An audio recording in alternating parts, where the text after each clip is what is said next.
Perfecto. Veo que ya el botón de transmisión en vivo está encendido. Pues muchas gracias a todos los asistentes. En nombre del CEMEC les damos la bienvenida, así como en nombre de la UAM. Quisiera comenzar pues agradeciendo las gestiones que el profesor José Luis León Manríquez realizó para pues facilitarnos esta sesión, asimismo a la maestría en Relaciones Internacionales y en especial al profesor Fortino Vela, al cual le daría brevemente la palabra para que nos dé la bienvenida a nombre de su institución. Sí, gracias. Pues para nosotros es un gusto, para la UAM Xochimilco, particularmente para la maestría en Relaciones Internacionales, poder hacer este vínculo con el Centro Mexicano de Estudios Coreanos, ¿no? Entonces, esperemos que sea muy fructífera esta sesión. Gracias.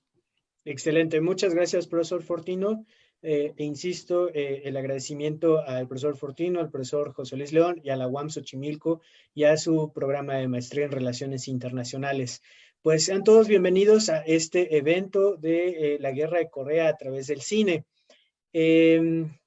A grandes rasgos les explicaré la dinámica de este evento.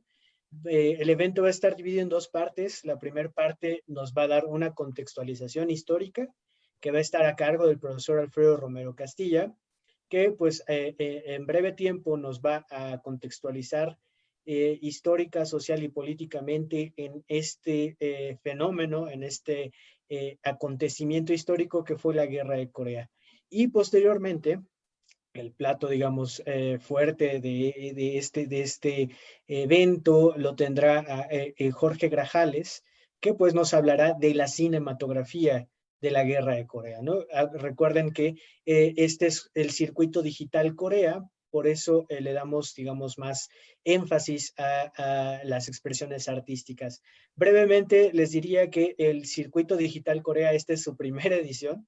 La pandemia nos obligó a cambiar el formato a digital. Originalmente se trataba del Circuito Cultural Corea y de hecho se tenía planeado hacer todo un ciclo de cine alrededor de la Guerra de Corea.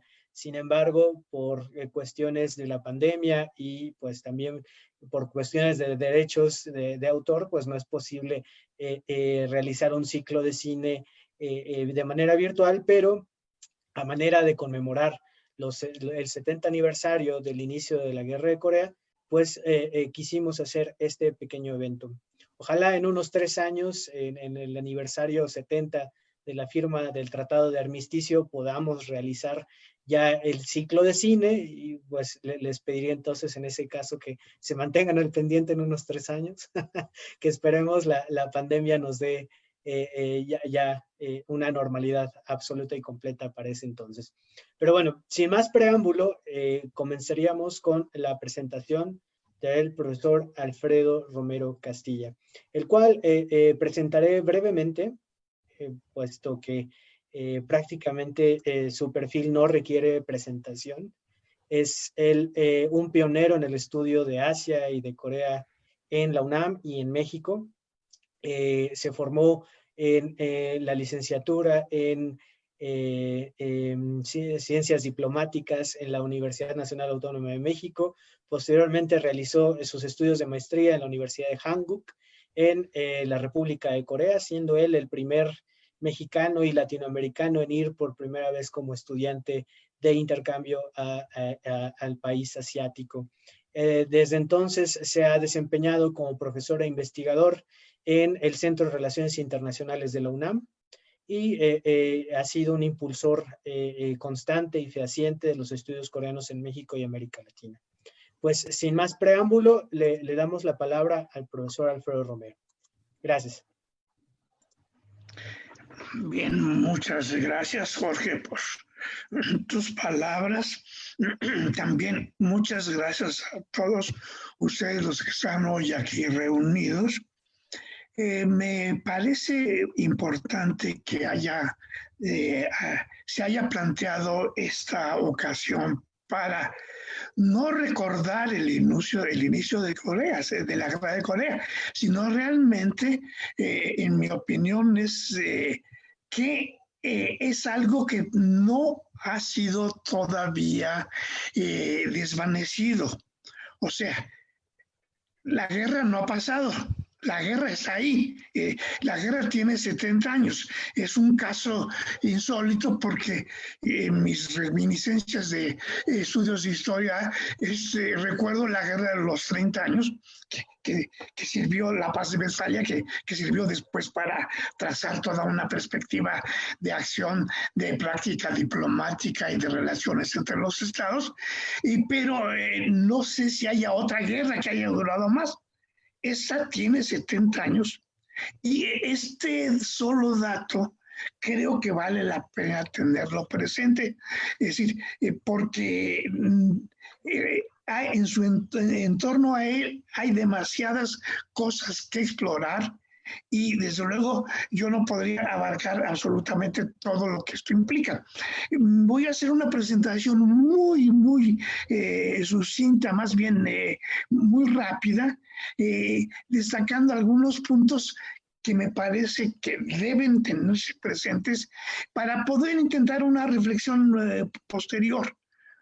Quizá no dentro del ciclo de la recesión de hoy, pero sí posterior, porque pienso yo que la guerra de Corea, la división de Corea y la guerra de Corea, por el carácter todavía indeterminado que tiene, sigue siendo hoy por hoy el problema crucial de Corea, independientemente de todo lo que ha acontecido después a lo largo de esos 70 años. Empezaré por señalar que hay una explicación convencional que dice que la división de Corea fue el resultado de la ocupación militar de la península coreana por Estados Unidos y la URSS en dos zonas de operación delimitadas por el paralelo 38. Pero no se dice que esta presencia de las fuerzas de ocupación obedeció a una disposición emanada de una de las conferencias de los aliados que facultó a estas dos naciones a emprender esa empresa para poder de esta manera desarmar más rápidamente a Japón, cosa que desde luego era la preocupación fundamental y que naturalmente requeriría de otro tipo de explicación que no voy a intentar aquí. Luego, esa línea de división en el paralelo 38 se convirtió, que era simplemente una línea de demarcación de zonas de ocupación, se convirtió después en una especie de frente de confrontación política en la que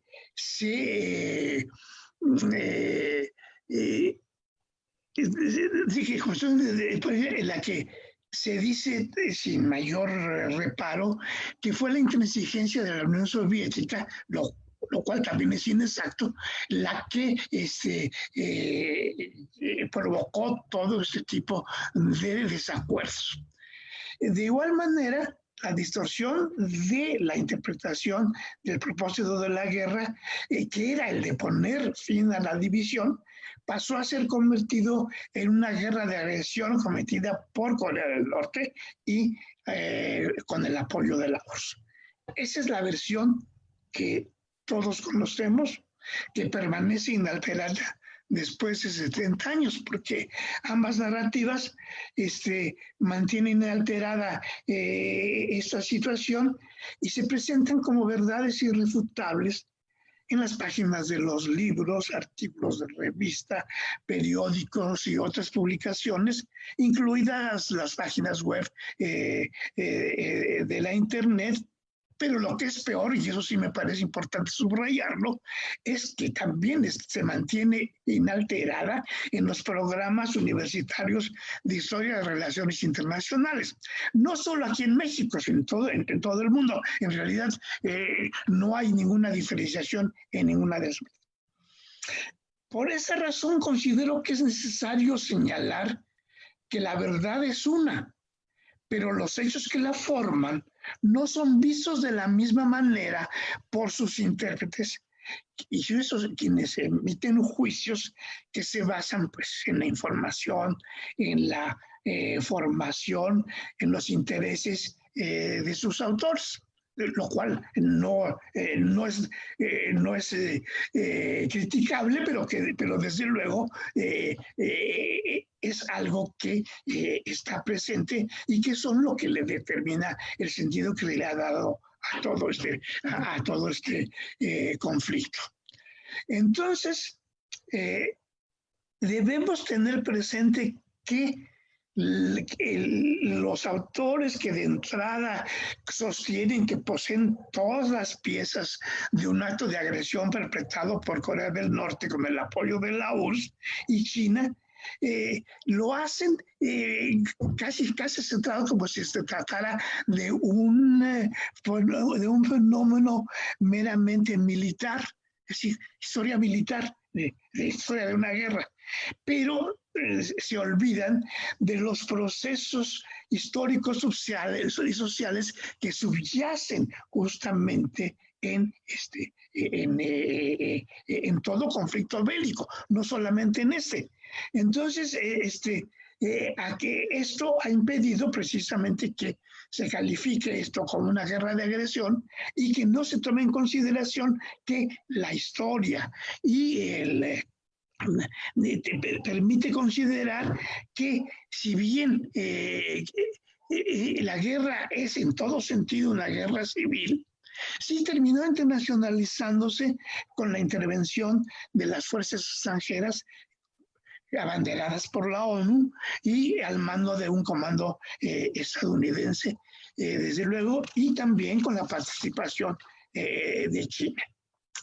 Ahora, esta guerra civil necesita ser categorizada con base en los procesos históricos que acontecieron en la península coreana.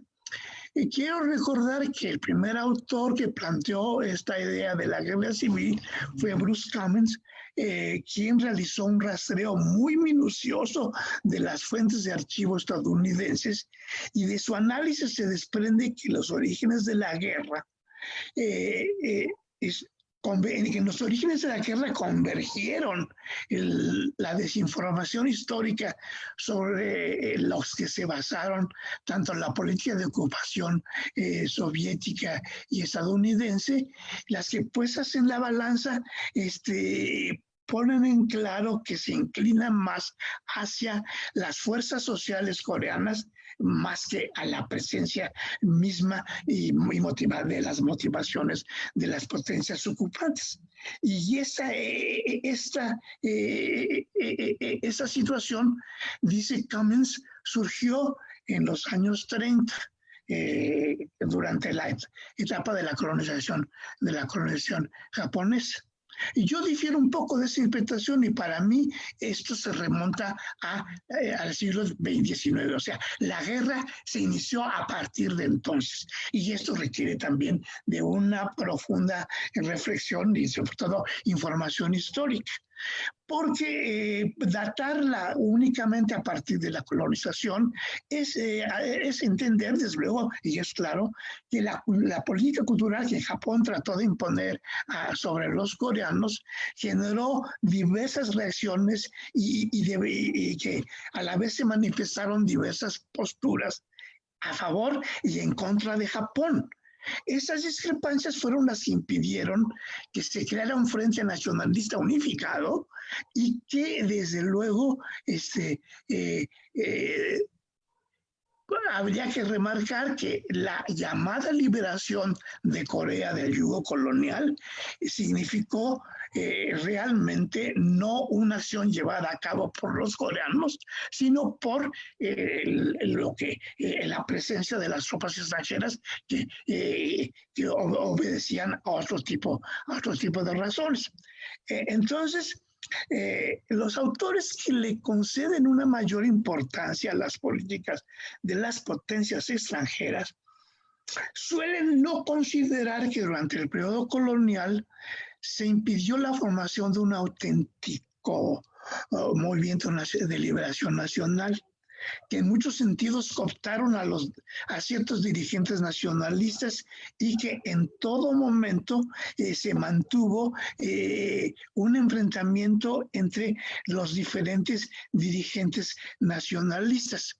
Y que ya una vez llegadas las fuerzas de ocupación, en vez de proceder a crear la formación de un Frente Nacional Unificado, lo que hicieron fue acogerse y buscar el apoyo de las potencias ocupantes.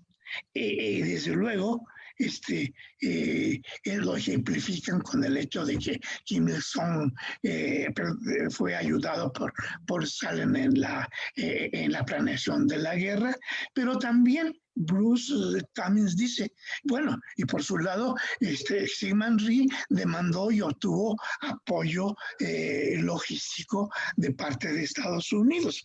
Luego, entonces, no todo se inclina hacia la Unión Soviética.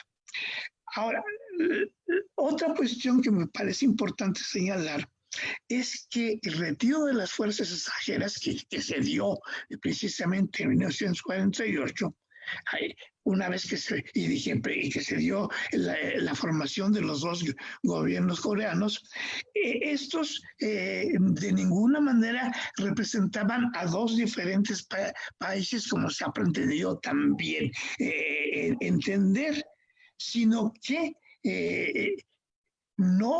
el paralelo 68 dejó de significar la línea de demarcación de zonas de ocupación, desaparece y no de ninguna manera es una frontera internacional que delimite a dos estados que por otro lado pues los dos gobiernos constituidos no pueden ser considerados como dos estados independientes.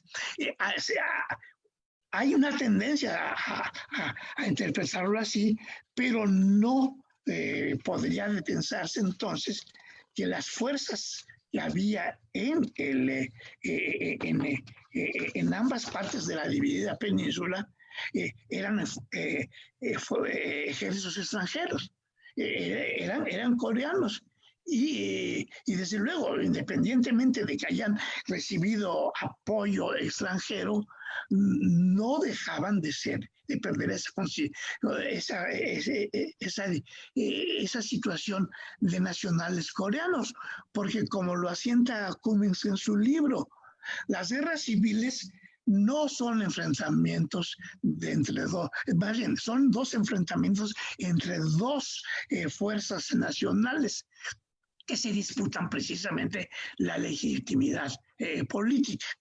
Dicho eso, entonces me paso al siguiente punto que se refiere a la cuestión del armisticio, que también tiene sus intríngulis, que por la forma en cómo se desarrolló requeriría una sesión de más de 3 horas para discutir todo lo que ahí pasó, pero a lo que me voy a remitir es al hecho de que después de un año de combate, no era posible fijar que alguien podía obtener la victoria.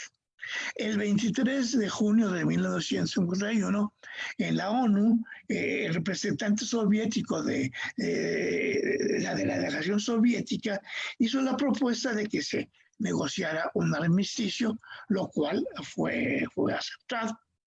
Ese se inició en Kaesong primero, el 10 de junio, y después de una serie de distanciamientos y de falsas acusaciones, se trasladó a Panmunjom, en el sitio donde actualmente se encuentran el punto de demarcación que separa a ambas Coreas. En ese lugar se concluyó finalmente un acuerdo de armisticio el 27 de julio de 1953, prácticamente 2 años después de haberse iniciado.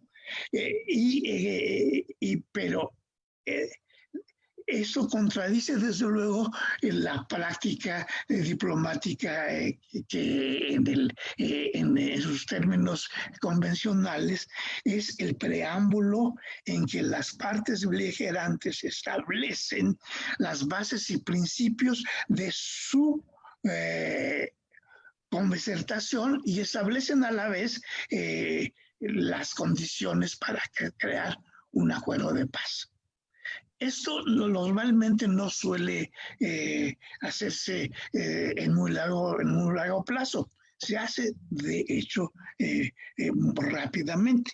Pero en este caso, la negociación del armisticio es una excepción de la regla. No se cumplió con el requisito inicial de suspender las acciones bélicas. O sea, las batallas continuaron hasta el último momento. Las negociaciones estuvieron sujetas a un proceso pasmoso de negociación que también se presentó después cuando se acordó celebrar en 1954 la reunión de Ginebra para fijar ya las condiciones de un tratado de paz.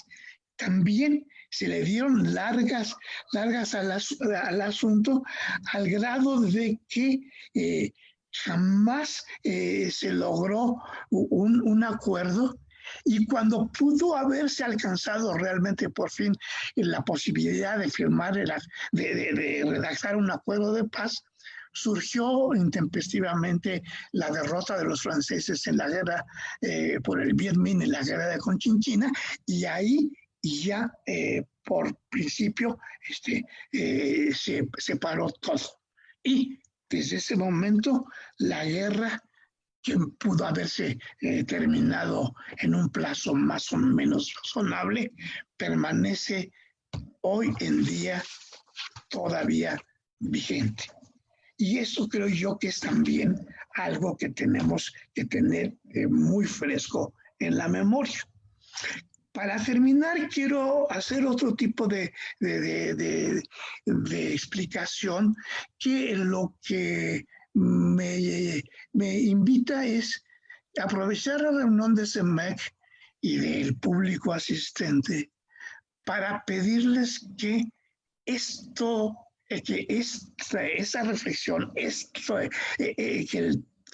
el problema de la guerra de Corea es algo que debemos estudiar y mantener presente, porque no es que haya pasado. A veces se habla de que la guerra terminó en 1953. No, la guerra no ha terminado.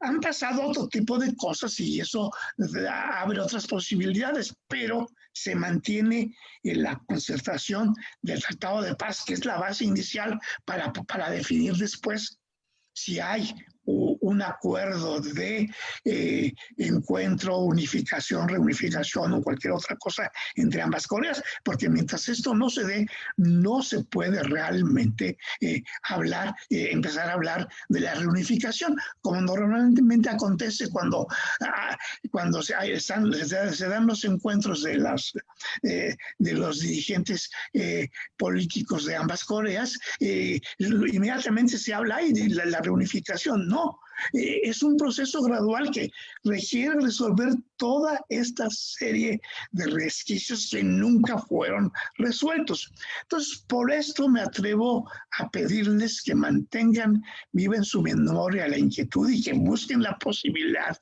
de informarse para romper con las imágenes convencionales sobre la división de Corea y formar una visión crítica, porque ese es el punto de partida inicial.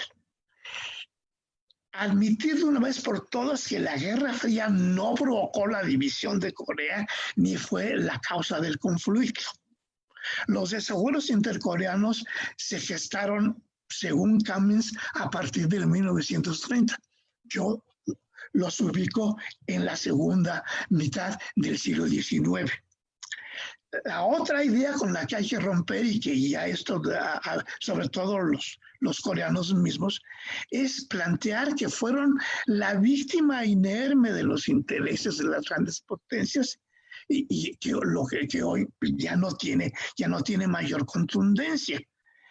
porque cada vez resulta más evidente que en ese proceso se encuentran, desde luego, la experiencia colonial japonesa, los desacuerdos entre los grupos nacionalistas y los procesos diferenciados de desarrollo político, económico, social que han llevado a cabo los dos gobiernos coreanos. Finalmente, quisiera también remarcar la otra cuestión.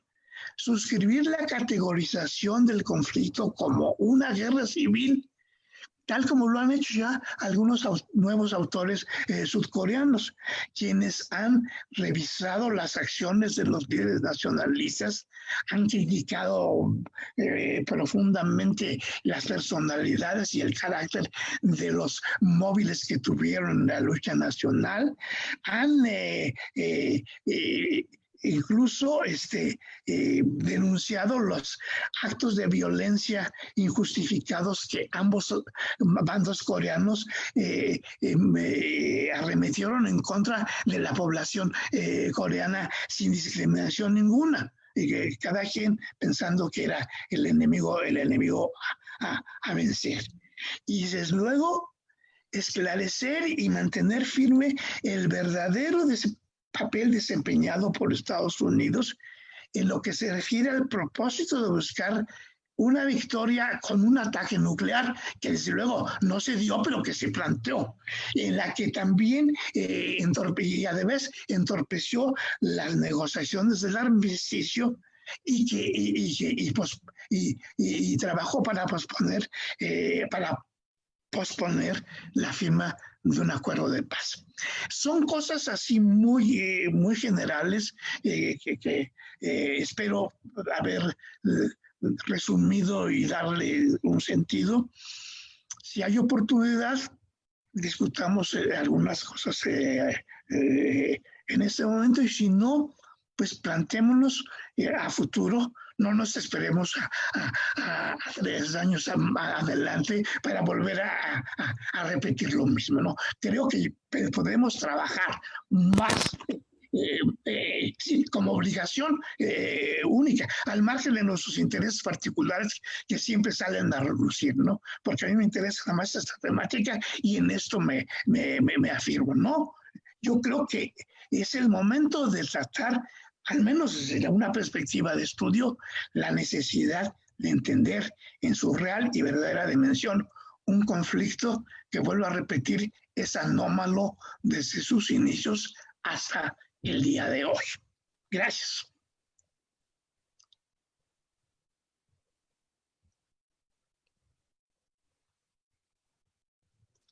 Perfecto, muchas gracias, profesor Alfredo Romero, por su muy valiosa contribución a esta discusión. Pone sobre la mesa algunas reflexiones que nos invitan a repensar este conflicto, a no entenderlo exclusivamente como él nos invitó, desde la historia militar y desde una lectura desde la Guerra Fría, sino abrir la discusión y ver las diferentes aristas que este conflicto tiene desde su origen, su desarrollo y su postergación, porque como él bien nos ha señalado, la guerra no ha terminado, terminaron las operaciones militares, digamos, en un sentido estricto, pero la guerra continúa. Antes de pasar a nuestra siguiente sección, sí me gustaría abrir el espacio a algunas preguntas, porque luego pasa que las exposiciones sigue el siguiente ponente y se pierde un poco la dinámica de la primera ponencia. Entonces, ¿habría alguna pregunta que alguno de ustedes tenga para el profesor Alfredo Romero? Sí, Jorge, bueno, buenas tardes a todos. Ya tenemos un par de preguntas de Facebook que también nos está siguiendo gente por ahí, entonces ya tenemos algunas. Y bueno, la primera, si quieren, la leo, es de Ofelia Mancilla, de aquí de Zoom, y pregunta, ¿se podría decir entonces que la Guerra de Corea forma parte de un proceso de larga duración que tuvo sus orígenes en el orden social de Choson del siglo XIX? Sí. ¿Por qué lo digo? Porque fue justamente el siglo XIX un momento en el que se empezaron a mover muchas cosas en Corea y que desde luego se tomaron un curso muy distinto cuando se empezaron a merodear las potencias colonialistas por las costas de Corea y posteriormente cuando realmente empezaron a presionar para que Corea abriera su país. Recuerden ustedes que por otro tipo de razones se había mantenido cerrado totalmente de todo contacto externo, excepto con China y Japón. Y ahí se dio por primera vez estas disensiones. Hubo quienes apoyaron a Japón desde un primer momento, no tanto porque pensaban que podía ser un colonizador, sino porque se maravillaron con el ejemplo de la transformación del Japón Meiji y pensaron que si los japoneses lo habían hecho, ellos también lo podían hacer. Claro, no se percataban que las condiciones de Japón eran muy diferentes a las de Corea. Y desde luego pues no prosperó esa idea, pero la mantuvieron. Y de ahí empezó una estrella floja entre las diferentes influencias coloniales. Estados Unidos y reconoció primero a Corea, después se hizo a un lado. Rusia quedó en parte en el primer lugar porque Japón emprendió también una campaña en contra de Rusia. Y como el rey coreano se refugió en la delegación rusa por un buen tiempo, esto permitió que hubiera realmente la suspicacia de que estaban haciendo acuerdos un poco secretos con Rusia. Entonces, Japón aceleró más su esfuerzo por conquistar a Corea. Y ya de ahí se hace esta serie de disputas y de enfrentamientos intercoreanos siguieron a la orden del día y claro, no pudieron establecer un frente unificado que pudiera haber impedido la colonización y como colonia pues acabaron siendo dispersados por la política colonial y también porque de entrada también hubo quienes estuvieron a favor de Japón y hubo quienes estuvieron en contra, pero junto con eso también hubo otros movimientos, pero en los que nunca se pusieron de acuerdo y que afloraron más vivamente después de 1945, cuando los dirigentes coreanos, que en su mayoría no habían vivido en Corea, sino habían estado trabajando en su movimiento fuera de Corea, llegaron a tratar también de organizarlo, pero de manera separada. La partida la ganó aquí Syngman Rhee, quien estuvo en Estados Unidos, que de alguna manera aprendió el modus operandi de la política de Estados Unidos y con esa experiencia trató de atraer a su favor el apoyo estadounidense para que terminara convirtiéndose en el presidente de Corea del Sur. O sea, lo hago muy rápidamente, pero lo que quiero explicar es que siempre hubo estos enfrentamientos. Muy bien, muchas gracias, doctor. Voy a leer ahora una pregunta de Facebook de uno de nuestros seguidores en ese medio. Pregunta Aldo García, ¿por qué Japón quería Corea? ¿Cuál era el interés de Japón sobre Corea? Bueno, el interés de Japón sobre Corea es un tema también que se ha discutido mucho. Se dice que el primer libro que se escribió para explicar esto dijo que era simplemente una preocupación de su seguridad. que ante la presencia de Rusia y de cualquier otra potencia ahí, Corea era la daga que se cernía sobre la cabeza de Japón y entonces era necesario eliminar cualquier amenaza externa proveniente de Corea. Otros han marcado que no, que en realidad Japón lo que perseguía era competir de igual a igual con las potencias colonialistas y empezar a crear una zona de influencia que le permitiera adquirir una respetabilidad como potencia del Asia. Eso pareció haberlo entendido Inglaterra y Estados Unidos porque también, de alguna manera, todas las acciones que Japón emprendió hacia este derrotero tuvieron su apoyo. De hecho, cuando se hizo el Tratado de Protectorado, Estados Unidos lo vio bien, Inglaterra también, y de esa manera encontró Japón el terreno libre para la colonización.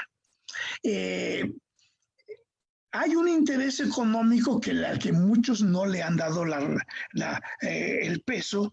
Son autores coreanos, sobre todo los autores de principios del siglo XX, que marcaron mucho el hecho de que Japón, en el transcurso de su presencia inicial en Corea, empezó a atraer inmigrantes, inversionistas y a tratar de establecer frentes de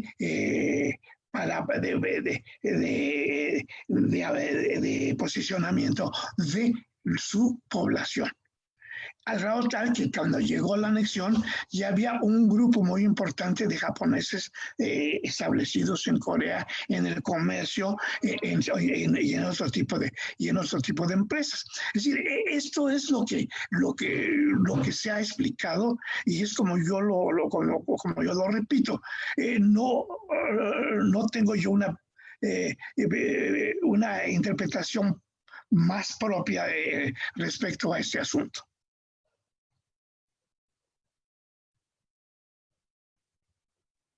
Muy bien, pues creo que dejaremos por el momento las preguntas. Hay varias ya aquí en Zoom y otras tantas que vienen de Facebook, pero las dejaremos pendientes, doctor.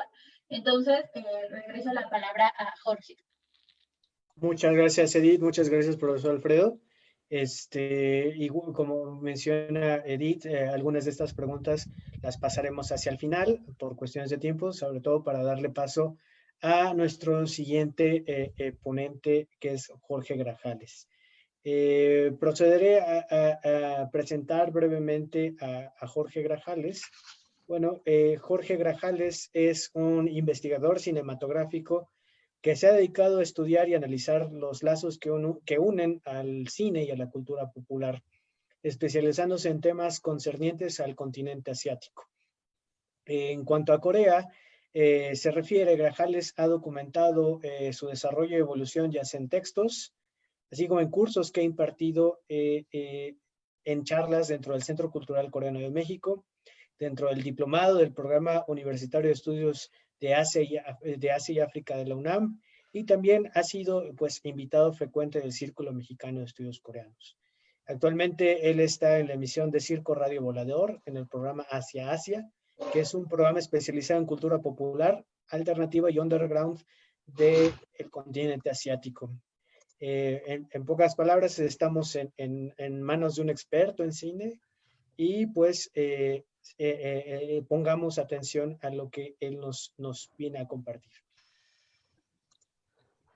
Muchas gracias. Buenas tardes. Es una verdadera oportunidad de oro el estar esta tarde con ustedes para hablar acerca de ahora cómo este conflicto de la guerra de Corea pues ha sido de alguna manera externalizada por el cine y cómo esto ha afectado el entendimiento tanto de la guerra de Corea en la propia península coreana como fuera de ella.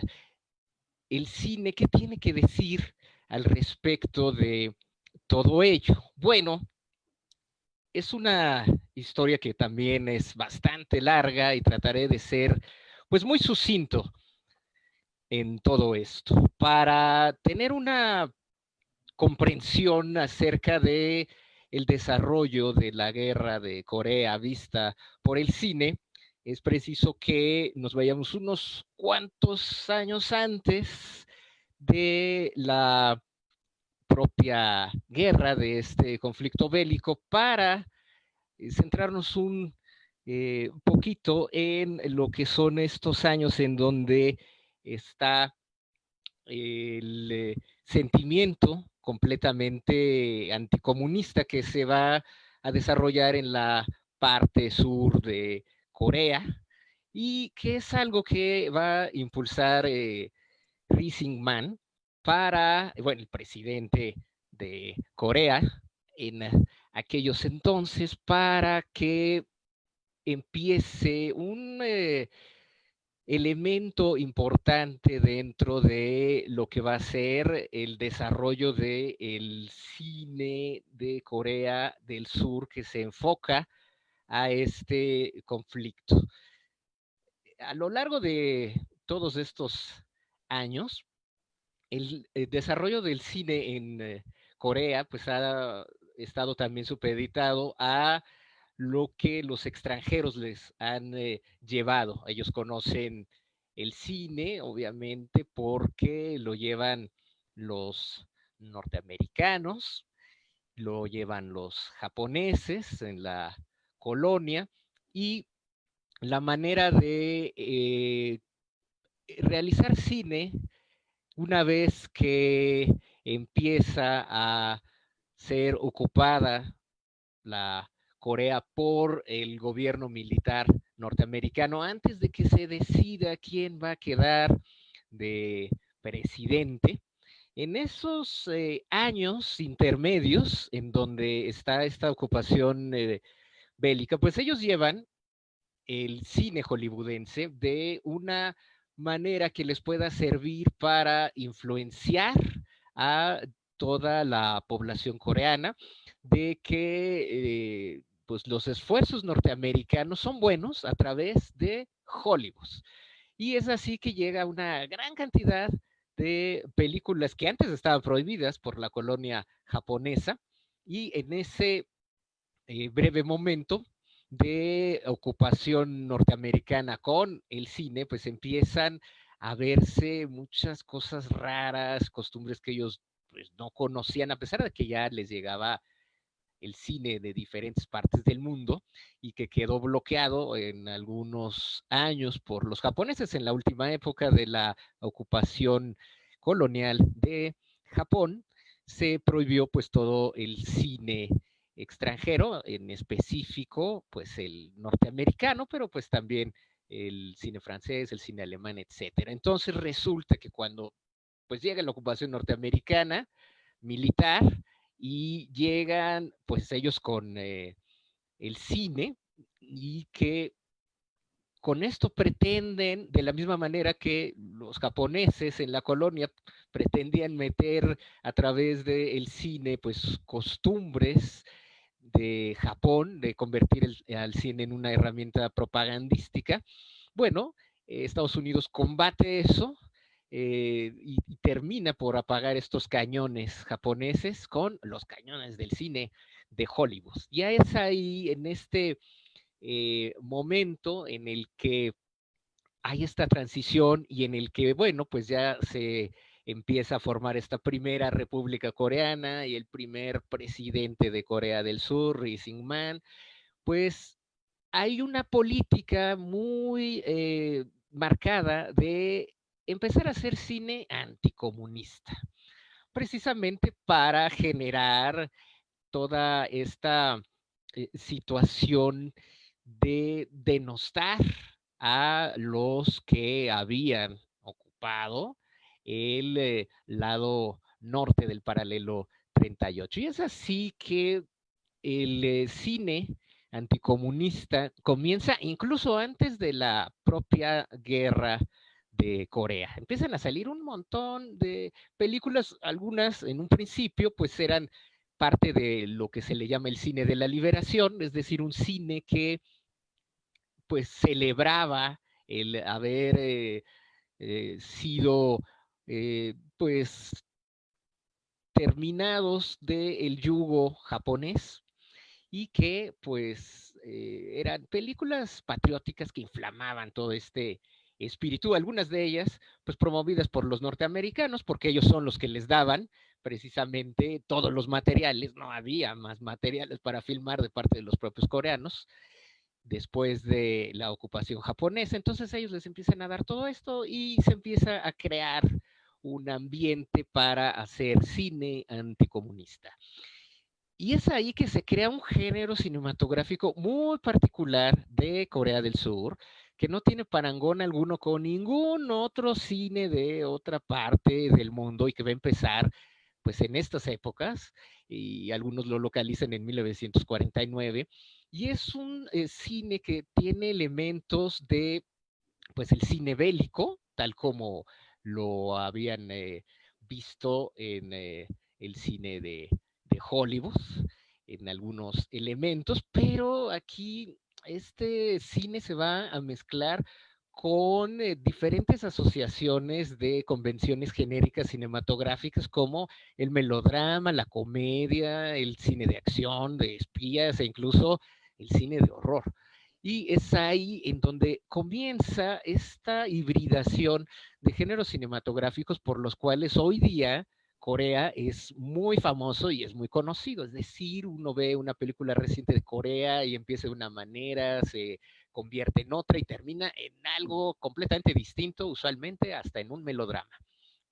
Todo esto tiene que ver también con un elemento principal del espíritu coreano, que es el Han, que es, para resumirlo de una manera también muy breve, pues este sentimiento nacional acerca de la pérdida, de la venganza, de el resentimiento, de la tristeza, en fin, son varios de estos sentimientos unidos en algo que los coreanos identifican como el Han y que externalizado esto en términos cinematográficos, muchas veces encuentra salida en el melodrama que curiosamente lo empezaron a moldar según como se los habían presentado los japoneses, que tenían ellos una tradición de hacer un melodrama llamado Shimpa, una tradición teatral que pues los coreanos reconfiguran para sus propias causas y lo empiezan a volcar hacia el cine. Y entonces cuando empiezan a realizarse todo este tipo de películas anticomunistas, pues ya empieza a verse esta hibridación que comentaba de géneros. Y es así que este primer cine de la facción capitalista democrática de Corea del Sur, pues empieza a lanzar estos cañones hacia el norte, estos cañones anticomunistas, mucho antes de que empiece la guerra. Y lo que vamos a ver en este tipo de películas que da para un montón de narrativas es que hablan acerca pues de infiltrados, armados, de espías, de partisanos, que es como les llamaban a todos aquellos que tenían estas simpatías por Corea del Norte, a familias que han quedado rotas, y incluso pues el conflicto mismo, la propia guerra. Y esta película de la cual estamos viendo en sus pantallas este cartelito, esta película de Han Hyung-mo de 1949, Rompiendo la pared, pues está reconocido como el primer filme anticomunista que pues retrata todos estos conflictos de izquierdas y de derechas, pero en un ambiente familiar.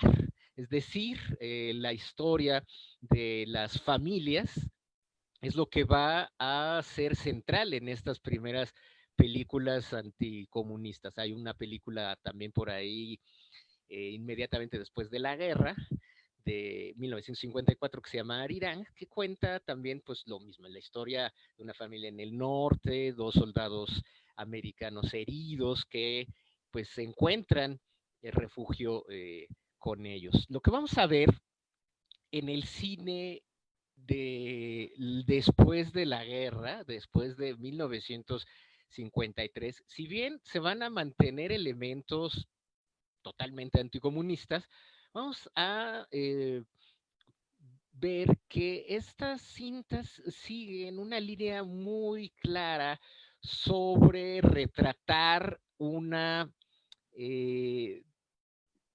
simpatía y no presentar como al malo de Malolandia a los comunistas. Y es ahí que se van a derivar pues 2 géneros o subgéneros dentro de las películas bélicas coreanas que hablan de este conflicto. Unos van a ser pues precisamente sobre la guerra misma y otros van a ser pues películas digamos que de espías. Esa va a ser la manera en la que esto se va a empezar a retratar en el cine y digamos que si bien la manera en que nosotros asociamos más el cine de Corea del Sur cuando habla de la guerra, pues precisamente sobre el conflicto bélico, el cine de espías tiene una importancia muy preponderante. Y la primera película que podemos decir que empieza a hablar acerca de todo este conflicto después de la guerra, un año después del armisticio, es esta cinta De la mano del destino de Han Hyung-mo de 1954. Esta es una película bien interesante, la pueden encontrar en YouTube, está en el archivo cinematográfico de Corea y es una especie, pues, como de cine negro, de cine noir, en donde vamos a encontrar elementos que se van a repetir a lo largo de todo este ciclo de cine que va a hablar del conflicto entre las 2 Coreas. ¿De qué habla La mano del destino? La mano del destino es acerca de una mujer que es dueña de un cabaret y ella pues empieza a ayudar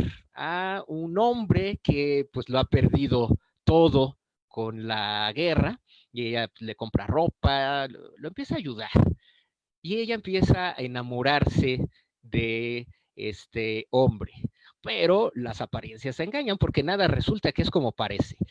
Ella en realidad es una espía de Corea del Norte que está infiltrada en Corea del Sur. Y este hombre en realidad también es alguien que trabaja para la inteligencia de Corea del Sur.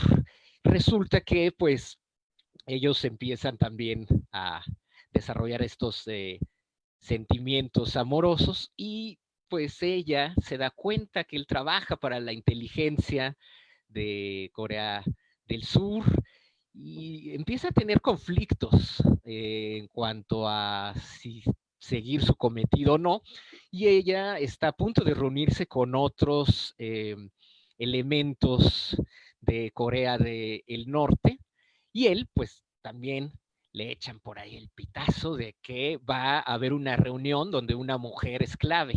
Todo esto se realiza y él, bueno, pues se da cuenta de que pues ella es una espía de Corea del Norte y al final de cuentas, ay, perdón, se los voy a arruinar porque es muy importante hablar acerca de este final de la película. Ella le salva la vida en unas cuevas a él, le disparan, ella toma ese disparo y está pues casi moribunda, él le da caza al otro espía del norte y al ver que su relación es imposible, pues ella le pide a él que pues que mejor que mejor la mate, que ella prefiere que resulte su deceso por manos de alguien a quien ama, por sus camaradas de Corea del Norte. Y él, pues conflictuado, pues sigue sus deseos y le, le dispara, la mata y ella pues sonríe mientras mientras la ejecutan y él llora mientras la mata. Antes de eso, se dan un beso. Y es el primer beso en la historia del cine de Corea. Y el primer beso en la historia del cine de Corea se da entre un hombre que pertenece a Corea del Sur y una mujer que pertenece a Corea del Norte. Y es un conflicto amoroso que no se resuelve, que resulta imposible por la alineación que tiene cada uno de ellos.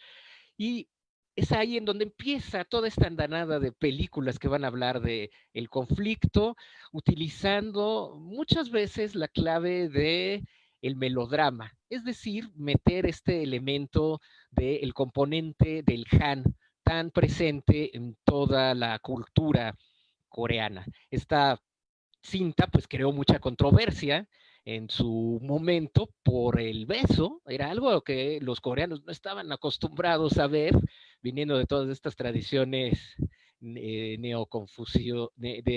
neoconfucianismo, pues, y en el que incluso pues estaba prohibido juntarse hombres y mujeres en el mismo espacio, cosa que el cine vino a trastocar, y ahora pues se veía esto y después de la guerra. Entonces, La mano del destino es una película bastante interesante que articula en forma de cine de género, aunque tiene varias escenas que podríamos decir que son muy realistas, muy como lo del cine italiano, del neorealismo italiano que se hizo después de la Segunda Guerra Mundial para hacer una crónica de los estragos que había tenido la población en Italia después de ese conflicto bélico. Pues lo mismo ocurre en algunos casos de el cine que se empieza a hacer en Corea del Sur. Y la mano de El Destino, pues es prácticamente la que inicia todo ello. Tenemos otra que agarra el tema de una manera muy diferente. Esta película, Piagol, de Lee Kang-chung, de 1955, un año después de La mano del destino, es un filme bien interesante porque las simpatías del director Lee Kang-chung se quedan con los norcoreanos de una manera que pues empieza a retratarse en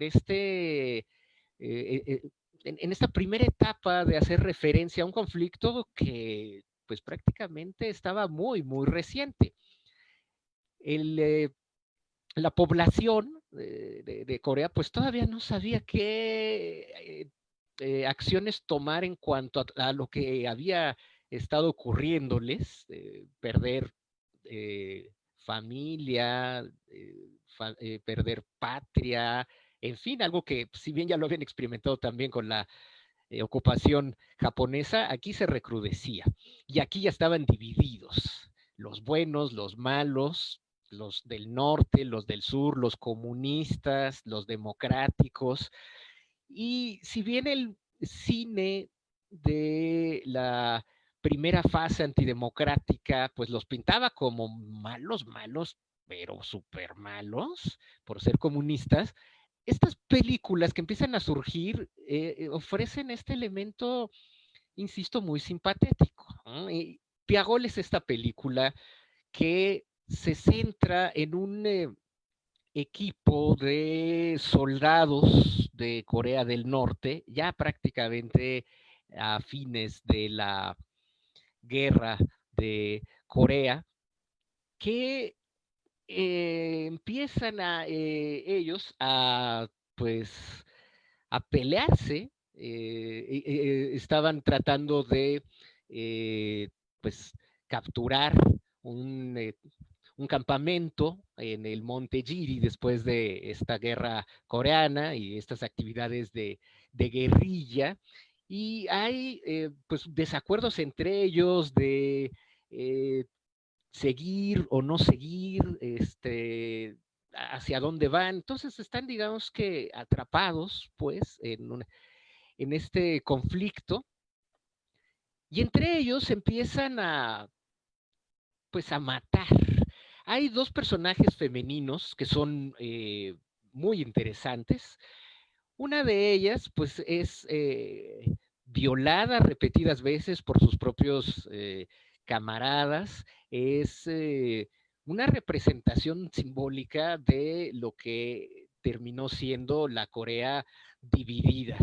Y hay otra mujer que es completamente respetada por su propio equipo de soldados, y que empieza a exhibir también cierto afecto para un compañero suyo. Y es ahí, en este momento en el que, pues, cansados, alejados de su campamento original, pues no saben qué camino seguir, y que empiezan, pues, entre ellos a traicionarse. La chica que queda al final de toda esta tragedia no sabe si irse a Corea del Sur, quedarse en Corea del Norte. Es una película que retrata de manera muy ambivalente esta situación que vivían muchos de estos partisanos, y que los retrata pues de una manera muy humana. Si bien hay algunos que están comprometidos con la causa comunista, pues hay otros que tienen dudas. Y entre ellos, bueno, pues comienzan a diezmarse.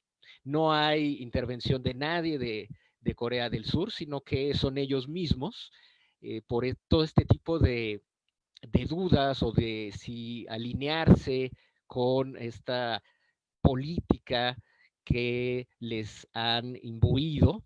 Y la película termina de una manera muy curiosa. De hecho, en la siguiente imagen tenemos que el cuadro final de la cinta de Piagol, pues está esta mujer, la que sobrevive, y ella, pues, en realidad no sabe hacia dónde ir, o si irse a Corea del Sur, es decir, pues reformarse, pues, y abandonar el comunismo, o pues irse a Corea del Norte. El director lo deja de una manera muy ambigua, pero esto ocasionó la censura, el enojo de los órganos censores de Corea del Sur, porque no se podía estar retratando de esa manera tan ambivalente a los norcoreanos. Sobre todo de aquí, ya de tomar ese partido de, pues quizá no son tan malos, quizá hay algunos que sean buenos. No, no, aquí definitivamente sí hay que tomar partido. O estás con ellos o estás en contra de nosotros. Y es así, si pasamos la siguiente imagen, por favor, que tenemos que este cuadro final, ahí lo ven, está la mujer que sobrevive, pues se va caminando en el desierto, no sabemos hacia dónde, pero el órgano censor puso la bandera de Corea del Sur, el Taegukgi, para obviamente hacer patente que ella se va a Corea del Sur, ¿no? Entonces, eh, y señalar que todo lo que vivió pues era malo, todo lo que pasó con esta patrulla de Corea del Norte, pues realmente hizo que ella cambiara de parecer. Esta película, Piagol, representa este cine bélico en donde empieza a humanizarse a los combatientes de Corea del Norte, y es algo que a lo largo del desarrollo del cine en Corea del Sur va a ser retomado, sobre todo en la década de los 90. De momento no va a prosperar películas ambiguas como Piagol, o como incluso la mano del destino, que van a empezar a verse de manera muy profusa en esta época de los 50, en donde estos melodramas de familias separadas pues van a ser las películas en las que va a girar en torno a la guerra de Corea. Aunque no están abiertamente apoyando esta facción anticomunista, sí tienen de manera muy indirecta un cierto antagonismo hacia el comunismo, y obviamente pues eso trae como consecuencia un retrato de las tragedias que ha dejado la guerra de Corea. Y es en este periodo que pues el público de Corea del Sur ve a la guerra como una tragedia personal más allá que un conflicto ideológico.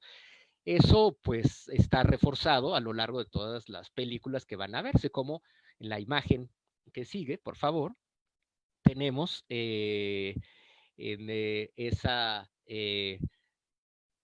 imagen que si nos pueden poner por ahí en en el PowerPoint, simplemente para terminar aquí señalando que empieza pues realizarse toda esa andanada de películas de Corea del Sur. Pues no me la pusieron, pero entonces, bueno, pues me voy a seguir. La que sigue, por favor. Esta es parte de esa andanada de películas. Es una película que se llama, la de la izquierda, que se llama Vida, por ejemplo. Todas estas que vemos ahí en pantalla son películas que hablan de estas tragedias familiares que ha traído la guerra de Corea, y son películas que están desarrollándose a finales de la década de los 50, que es un boom del cine en Corea del Sur. Estamos hablando de la primera edad de oro del cine, que empieza a darse gracias precisamente al apoyo norteamericano y una cierta asimilación de elementos norteamericanos, no solamente a través del cine, sino a través de pues diferentes redes culturales que están montando los norteamericanos apostados en Corea del Sur. De esta manera ellos empiezan a realizar pues estas películas que tienen todos estos elementos. La siguiente, por favor. Vemos entonces que las películas que se van a estar dando después de esta edad de oro del cine de Corea del Sur, estamos hablando ya de la época de 1962 a 1967, llega con el pues golpe militar de Park Chung-hee en el 16 de mayo.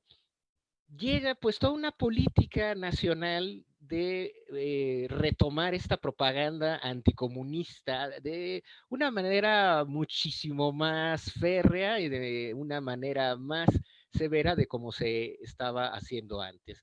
El proyecto de Park Chung-hee es poner a la nación en un modo de crecimiento económico, en una modernización, de dejar de ser una nación agrícola y convertirse en una nación industrial, y el cine le va a servir para todo esto. El cine de esta manera va a despertar estos sentimientos anticomunistas y van a realizarse pues una gran cantidad de películas épicas, bélicas, que se convertirán en el género dominante de 1964 hasta 1969, más o menos. Y pues todas estas películas anticomunistas van a ser pues consumidas por todos los públicos de Corea del Sur como un entretenimiento más que como una propaganda, que es lo que realmente quiere el gobierno. Y pues ahí vemos varios carteles de todas estas películas que empiezan a inundar las pantallas de Corea del Sur en aquella época, y hay una que vamos a ver alguna imagen por ahí. Es una película que se llama The Red Muffin, o la pañoleta roja, que pues son estos pañoletas que se ponen en el cuello los pilotos y que pues identificaban a toda esta fuerza aérea de Corea del Sur. Esta película es la quinta esencia de lo que es el cine propagandístico de Corea del Sur en contra de Corea del Norte. Es una película que habla de conflictos bélicos, de los sudcoreanos, bravos, patriotas, pues bombardeando a los malos, obviamente sin bombardear a las aldeas, porque tienen el respeto para la gente, sino más bien pues a todos aquellos que están en la posición de poder. Esta película pues, es un musical y está lleno de elementos muy patrioteros que inflaman precisamente como este lado de Corea del Sur. Entonces, sí, podemos verla, porque creo que de todos modos no se va a escuchar, pero pues vayamos viéndola en lo que yo voy echando mi perorata por acá. Pues ahí, este es un segmento, la película completa la pueden ver también en YouTube, como van a ver muchas de las cosas que vamos a poner aquí de manera muy rápida en YouTube, pues están estas películas y esto está dentro de el acervo del archivo cinematográfico de Corea, el Korean Film Archive. Tiene estas películas, como ven ahí, subtituladas en inglés y habladas pues en coreano. Entonces, bueno, esta película en su momento fue el gran éxito, película de Shin Sang-ok de 1966, Las Pañoletas Rojas, que pues tenía a los actores más rutilantes de aquella época, todas las estrellas que se habían formado en el cine de Corea del Sur, pues forman parte de esta película que tuvo un gran presupuesto. Shin Sang-ok fue pues un cineasta muy favorecido por el dictador Park Chung-hee para hacer todo este tipo de películas, no solamente estas bélicas, sino también las películas que pues eran de cierta manera impulsoras de la rápida industrialización que quería Park Chung-hee. Pero pues le entraba de todo, le entraba a hacer de todo tipo de géneros. Shin Sang-ok, que empezó haciendo también un cine muy interesante, bueno, estas películas de acción, una película épica que tiene pues prácticamente de todo, estas musicales, patriotas, la bandera, el tegugi de Corea del Sur, el retratar a los comunistas como un enemigo a vencer y la gente de Corea del Norte que está pues sojuzgada por los comunistas, pues como la gente que habría que también que liberar y que no hay que bombardear. De hecho, hay varios momentos en esta película en donde se promueve precisamente eso de no vayan a bombardear villorrios donde haya civiles de Corea del Norte o incluso dentro de los propios sudcoreanos desde no no no se maltraten entre ustedes ni maltraten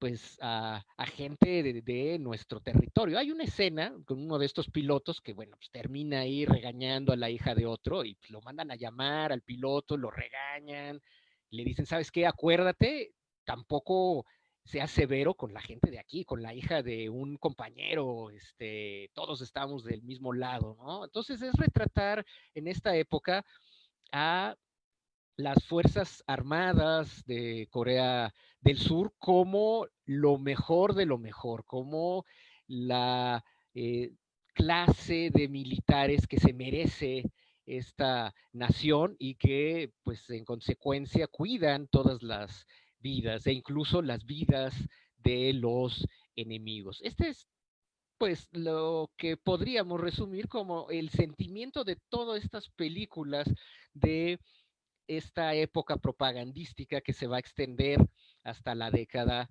de los 70 para que, bueno, pues tengan más o menos esta noción de cómo se va a transformar el cine de Corea del Sur, que hace referencia a el conflicto bélico. Ya llegada la década de los 70, viene un periodo de crisis, no solamente para el cine, sino para el régimen de Park Chung-hee.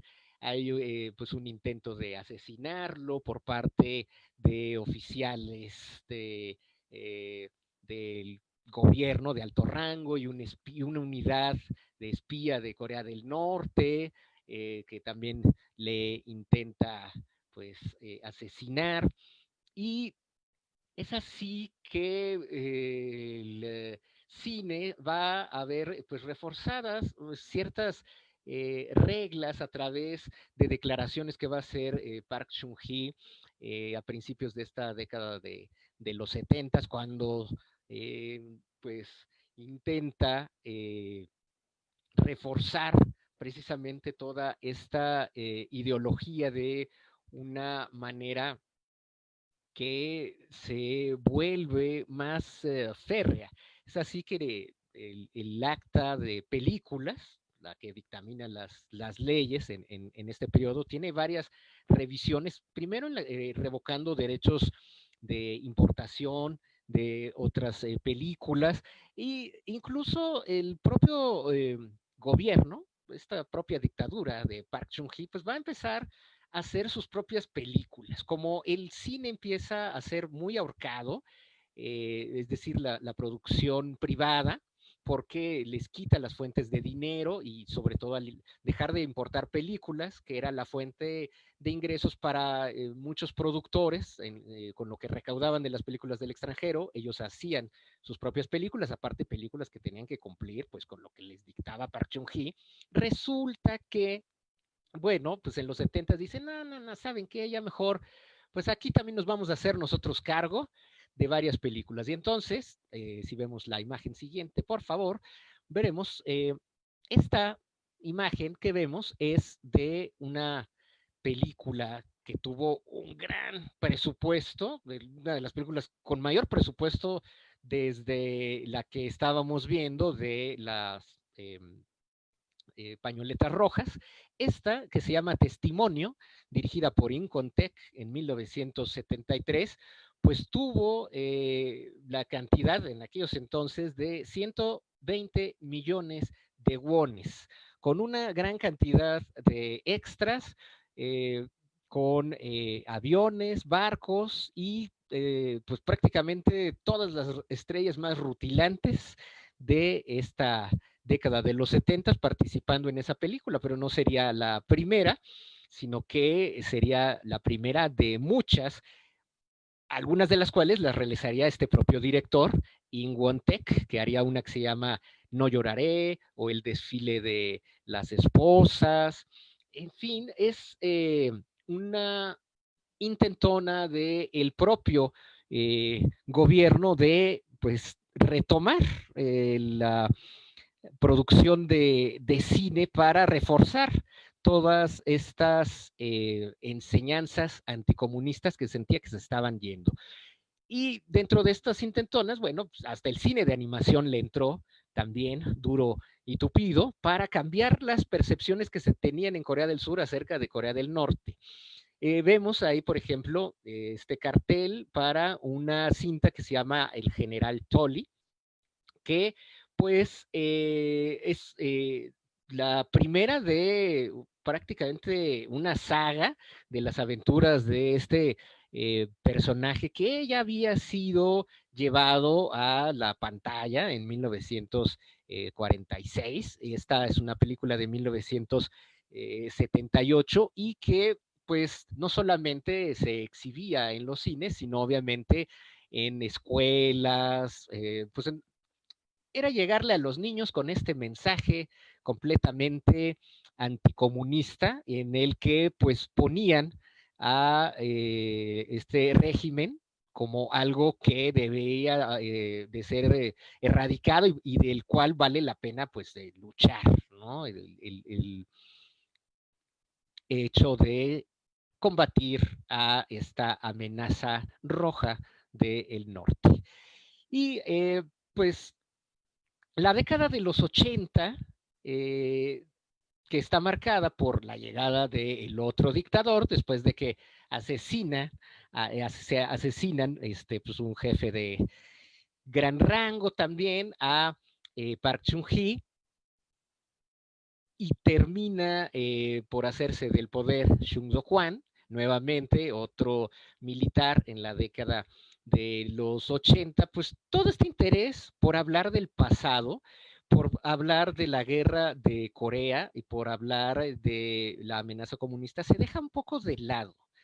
No es algo que le resulte de interés para que se ponga a través del cine a esta dictadura. Y de por sí, ya a fines de los 70, pues este cine se les hacía ya cansino a los coreanos, ya no iban a ver estas películas, por más que las promovía el gobierno, por más que tenían una gran cantidad de presupuesto, conforme las políticas hacia la libertad de expresión y la libertad de tránsito se hacían cada vez más asfixiantes en la década de los 70, pues la gente también dejó de ir al cine. Y ya con la llegada al poder de Chung Do-hwan, pues la verdad que se dejaron de hacer este tipo de épicas de parte del gobierno, y como eran películas que también requieren un cierto presupuesto que no tenían los capitales privados, pues decidieron hacer otro tipo de cine. Y es así que la guerra de Corea deja de estar referenciada en las pantallas cinematográficas en la década de los 80. Será hasta principios de la década de los 90 que empiece a verse un nuevo intento de recuperar ese pasado de Corea y ver qué se hace ahora con él. Con la llegada de la democratización a principios de la década de los 90, empieza una manera de reconciliarse con ese pasado, de ahora que sí tenemos un gobierno democrático, hacia dónde vamos, pero quiénes somos.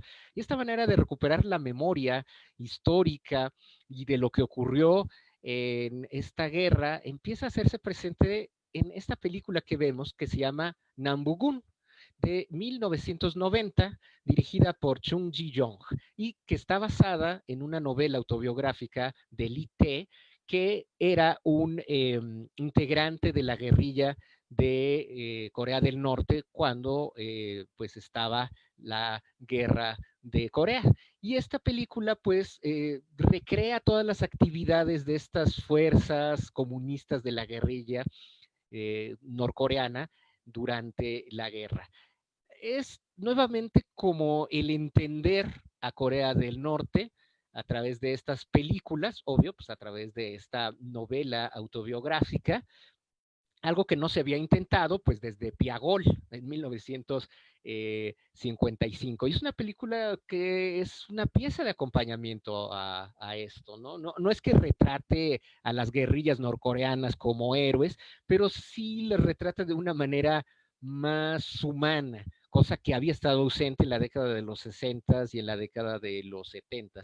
Y es la película que empieza a anunciar este cambio dentro de la atmósfera social que se vive en Corea del Sur después de, bueno, este levantamiento en 1987, el levantamiento de junio, y que pues se da con esta película en 1990 sobre este pues corresponsal de guerra para la agencia de noticias de Corea que trabajaba para Corea del Norte, y es pues tratar de humanizar a los soldados de Corea del Norte. Esto va a continuar esta tendencia en la década de los 90 con la imagen que sigue. Vamos a ver ahí dos películas que son clave.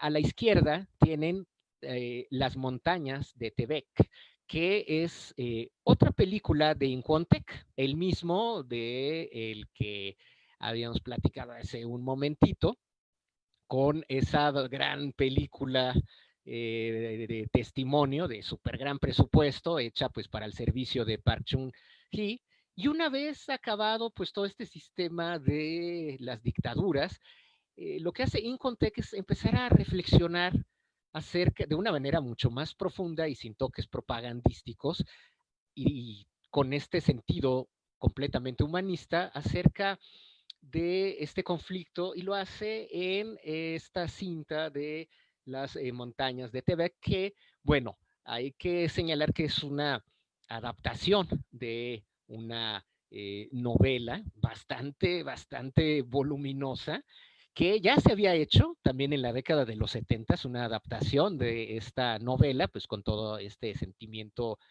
de la propaganda de Park Chung-hee, y que pues es una novela dividida en 10 volúmenes, y esta película de Incontec pues la adapta en un filme de 3 horas y se centra en una pequeña aldea sudcoreana en el surgimiento de la guerra, y en donde la situación que ocurre ahí, pues nos va pintando precisamente cómo se va dando este conflicto, cómo pasa de estos extremistas del norte a los partisanos que son apoyados por Estados Unidos.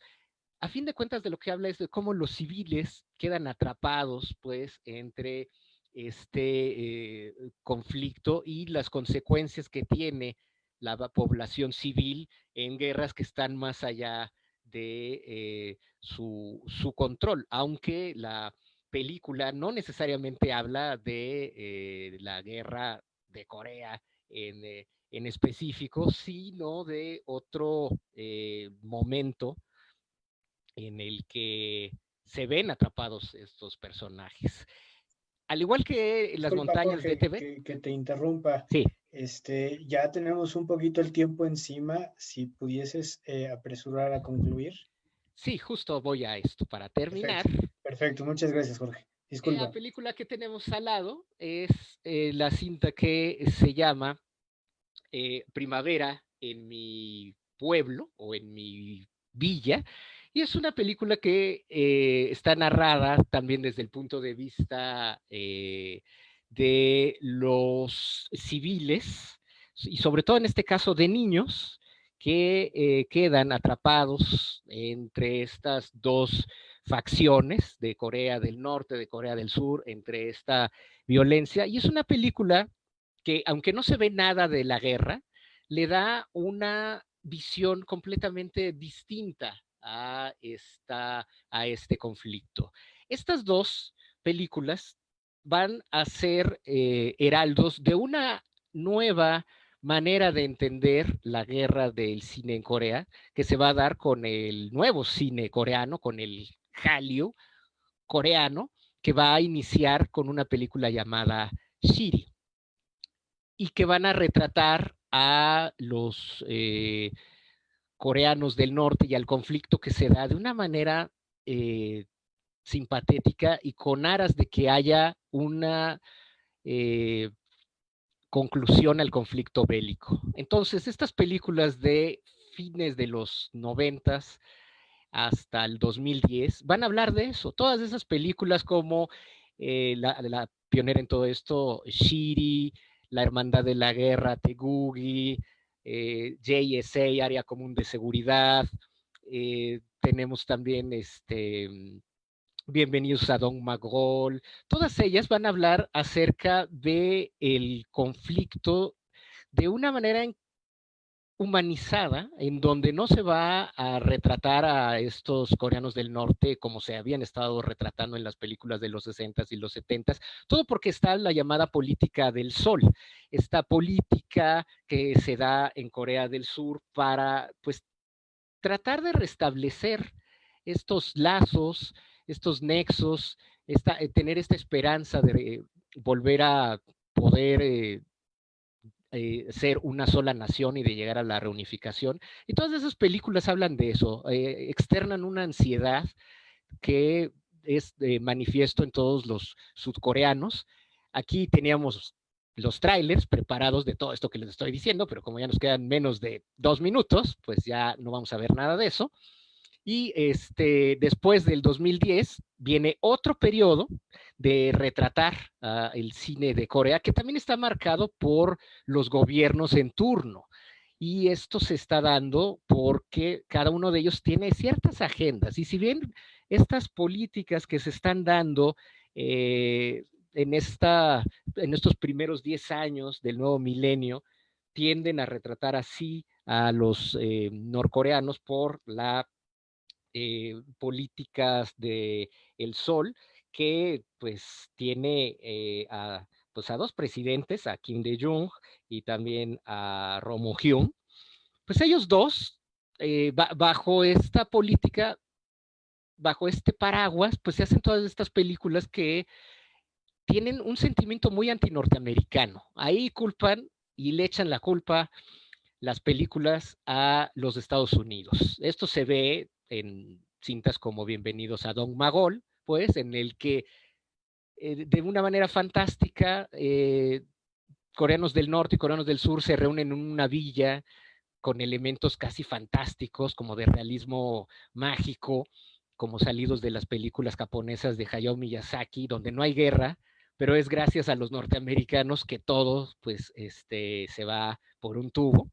Y es algo que se va a reiterar en todas estas películas de esa década.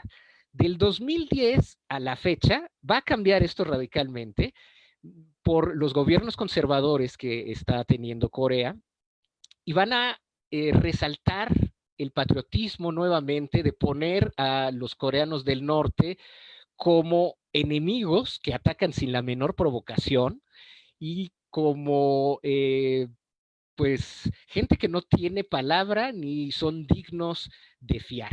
Hay películas que empiezan a hacerse sobre esto, también de una manera muy museográfica, que son películas que instruyen como si estuviéramos en un museo a todos aquellos, sobre todo a los jóvenes, que están viendo esas películas. Y es que los museos de Corea del Sur, pues ya son muy, muy interactivos, son muy multimedia, y estas películas, pues tienen prácticamente todo este elemento de reunir a estas narrativas muy museográficas, incluso terminan con datos, entrevistas de sobrevivientes, películas como Operation Chromite o Operación Chromite, que es esta operación que lanzó el general MacArthur para pues ganar un punto clave en la guerra de Corea, y que, bueno, el general MacArthur está interpretado por Liam Neeson, ni más ni menos. Y todas estas películas del 2010 al 2020 tienen este sentido. Hay otra que se llama la Línea del Norte, que es una película que habla sobre el conflicto marítimo que se vivió en Corea del Sur cuando fue el Mundial de Corea-Japón, basado en hechos reales, en una batalla en donde los norcoreanos pues querían, según los sudcoreanos, pues querían hacerse de unas islas, de un territorio. Lo estoy simplificando mucho porque estamos terminando, el conflicto es más complejo, pero la película lo pinta a ellos, a estos patriotas ahí como gente que estaba cumpliendo su deber, que estaban pues viendo el mundial Corea-Japón, viendo cómo su país iba a Turquía, ganándole a Turquía, bueno, para llegar a ese partido clave con Turquía. Y en ese, pues antes de que se diera todo esto, pues llega esta invasión de los norcoreanos y ellos patrióticamente defienden todo eso. Hay un cambio en el retrato de cómo las películas pintan este conflicto. Y pues ya llegamos ahí al final. Es, insisto, mucho más complejo, pero es imposible hacerlo en 15 minutos. Espero que por lo menos haya sido pues un mapeo para que nos demos una idea de cómo el cine puede retratar este conflicto, pero influido por los diferentes gobiernos que ha tenido Corea del Sur y sus diferentes inclinaciones y actitudes para con Corea del Norte. Muchas gracias. No, muchas gracias a ti, Jorge. Fue una exposición muy interesante. en lo personal ignoraba muchas de las películas que reseñaste. Creo que nos queda una lista para poder ver cine de aquí a fin de año, ¿no?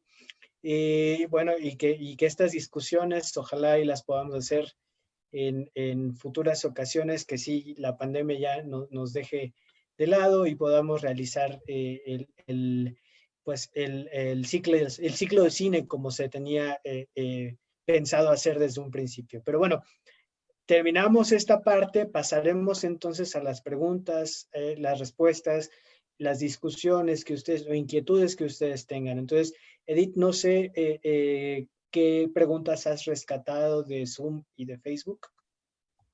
Sí, gracias.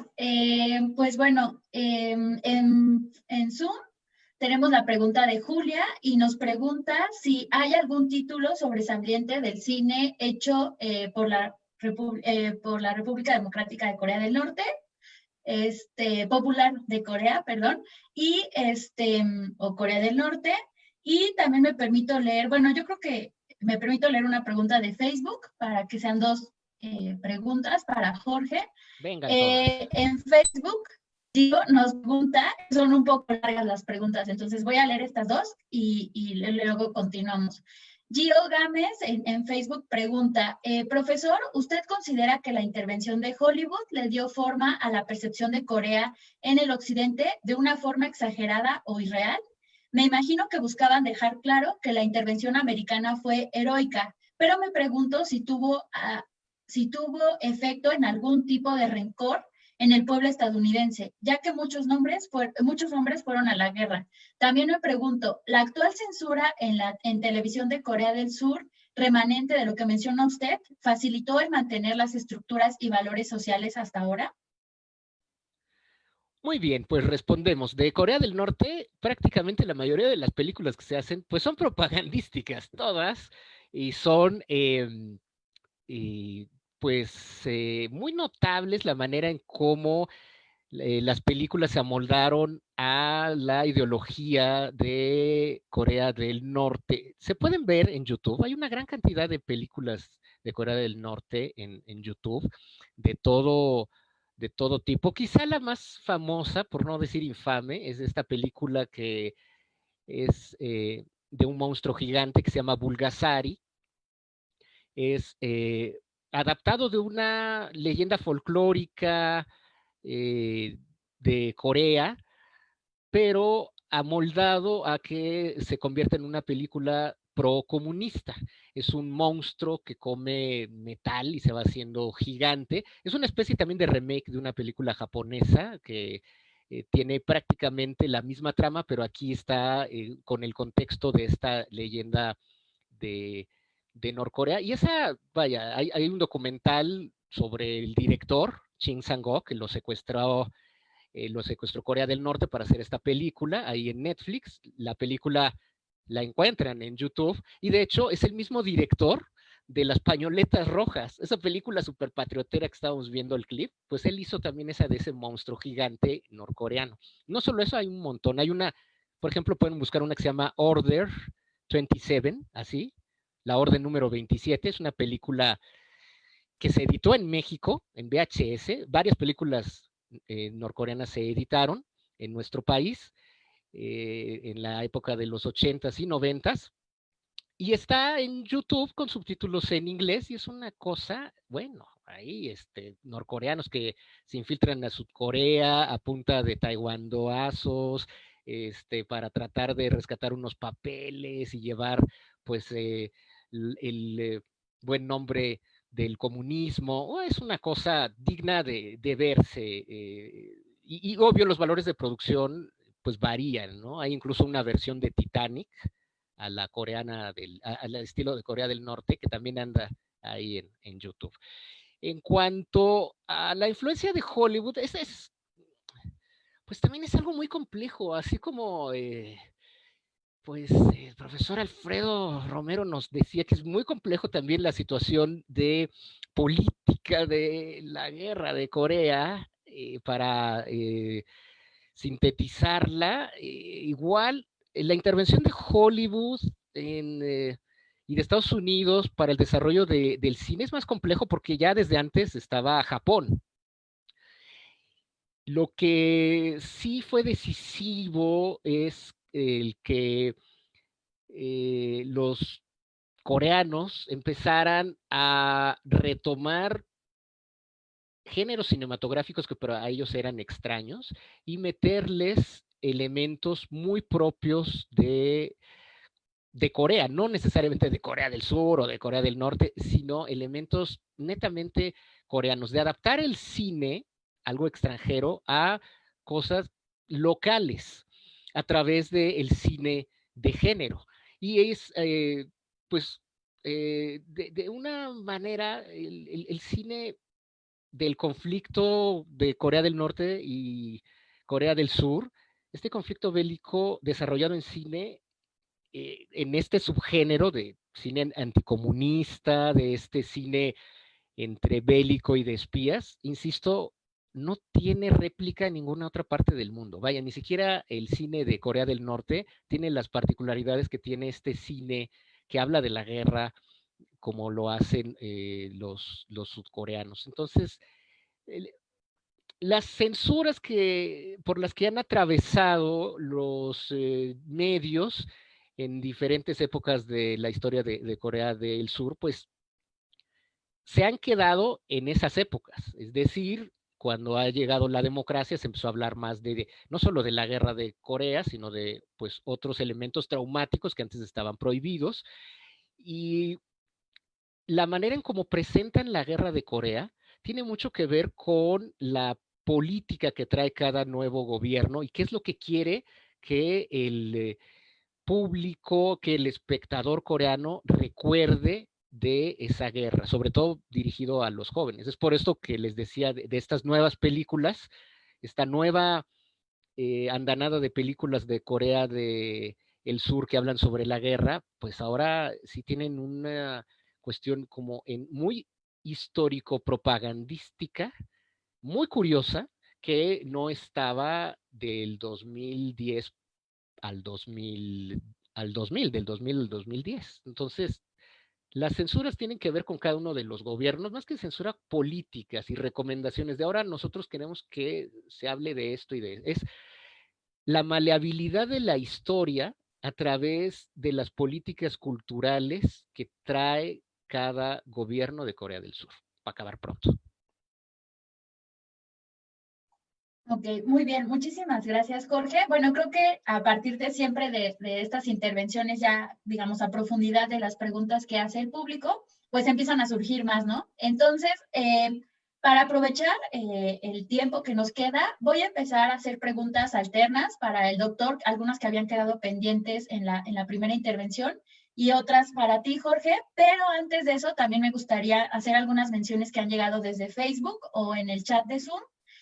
Particularmente tenemos a la doctora Paula Ladevito, que envía saludos al doctor desde Argentina, así como la doctora María Elena Romero, y también agradecemos la mención especial que hizo la Universidad de Guadalajara sobre este evento, agradecemos esas menciones, así como la felicitación que el doctor José Luis León hizo a la presentación de Jorge. Las dejo ahí para que reciban estos saludos y felicitaciones y continúo con la sesión de preguntas y respuestas. Para el doctor Alfredo Romero, digamos que son preguntas que creo que todos tenemos, pero que algunos de nuestros participantes del público se animaron a hacer a partir de su intervención. Es una pregunta en Zoom de Gabriela que menciona, me gustaría preguntar si en lo personal cree que sea posible que a corto o largo plazo se dé una firma de paz. Si me permite, doctor, voy a hacer la siguiente pregunta para Jorge y si quiere iniciamos con usted en cuanto termine de leer la pregunta para Jorge. Y para Jorge, a ver, me permito ver las preguntas. A ver, espero leerlo bien. Jerome Rubí pregunta, ¿habrá alguna película de la guerra de Corea donde muestre la intervención de la ONU en la guerra desde la perspectiva de la misma ONU? Asimismo, habrá una película donde muestra a detalle el tipo de armamento utilizado en la guerra de Corea y financiado por Rusia y Estados Unidos. Esas serían las preguntas, doctor. ¿Su respuesta? Bien, empiezo yo. La pregunta no deja de ser desconcertante porque creo haber sido muy claro que no ha habido hasta el momento, en 70 años, ningún viso de poder llegar a un acuerdo de paz. Como todos ustedes saben, ha habido reuniones de Kim Dae-jung con Kim Jong-il. Ha habido también reuniones después con el presidente No Mu-hyung. Y últimamente pues, se dio el encuentro con Kim Jong. Pero si bien se ha hablado de muchas cosas, de este tema en particular pareciera no haber llegado el momento. Yo confío en que en la medida en la que avancen sus posibles acuerdos, si se llegue definitivamente a el planteamiento de una guerra, de un acuerdo de paz que ponga fin al armisticio, porque es la base para definir cuál va a ser el sentido de la reunificación, o si no va a haber reunificación, o sea, pero la paz, la firma de paz es fundamental. Entonces, a partir de eso podríamos estimar que podría proceder realmente alguna de las propuestas hechas ya con antelación sobre lo que podría significar la reunificación. Yo en lo personal me inclino por la propuesta de Corea del Norte de un Estado confederado en donde coexistan por una temporada en un estado dos gobiernos en comunicación, y que esto pueda abrir el camino para la conformación de una Corea unificada. Pero es todo lo que me atrevería a decir, ¿no? Muchas gracias, doctor. Jorge. Bueno, no hay una película per se que hable desde la perspectiva de la ONU acerca de la guerra. Yo creo que ni ellos dan de tener una idea, la propia ONU, una perspectiva, pero lo podemos esto trasladar a la cinta de Park Chan-wook de Zona de Riesgo, como se llamó aquí en México en DVD, originalmente en inglés, Joint Security Area.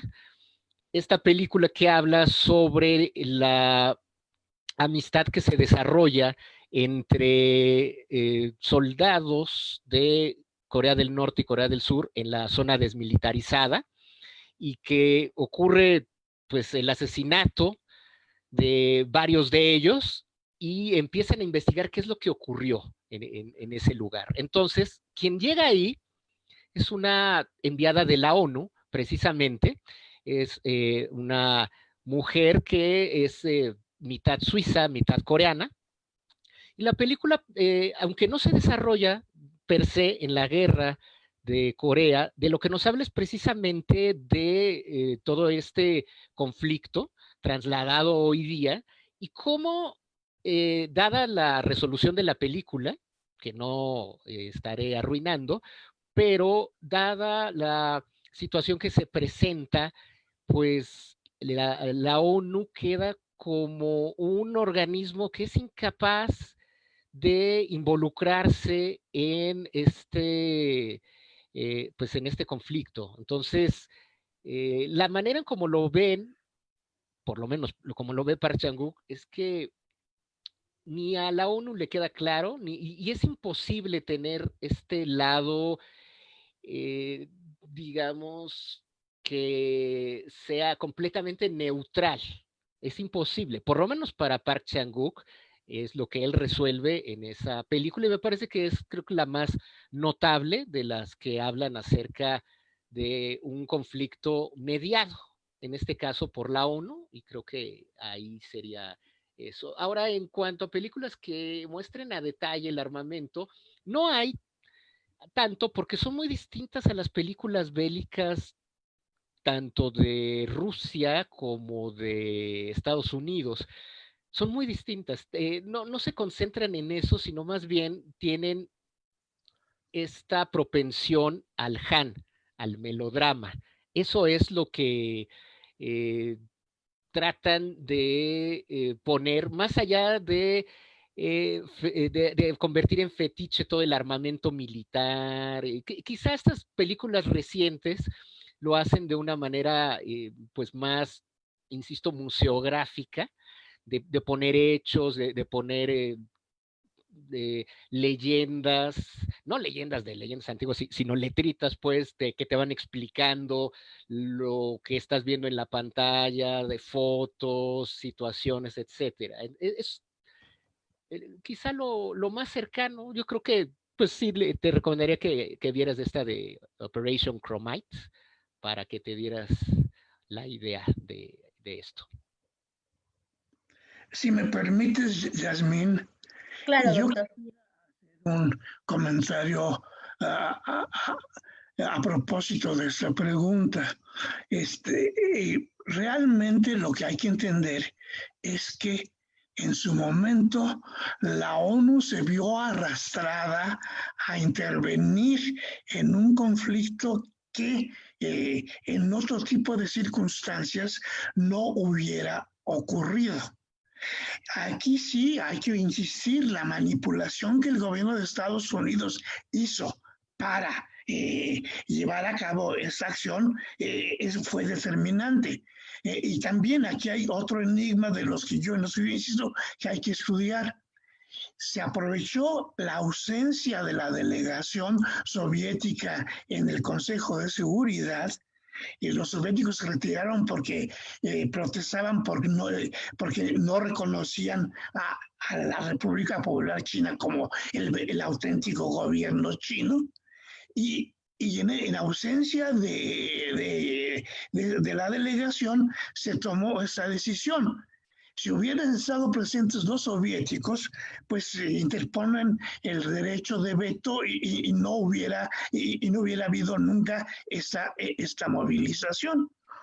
Entonces, de alguna manera, no creo que la ONU haya hecho una película sobre eso. Debe haber algunos documentos de fílmicos, eso sí, porque fue una operación en gran escala, pero en realidad la ONU finalmente terminó retirándose de Corea y de toda esa participación en el asunto de la guerra desde principios de los 70s. Y ya no tiene nada que ver la ONU ahí.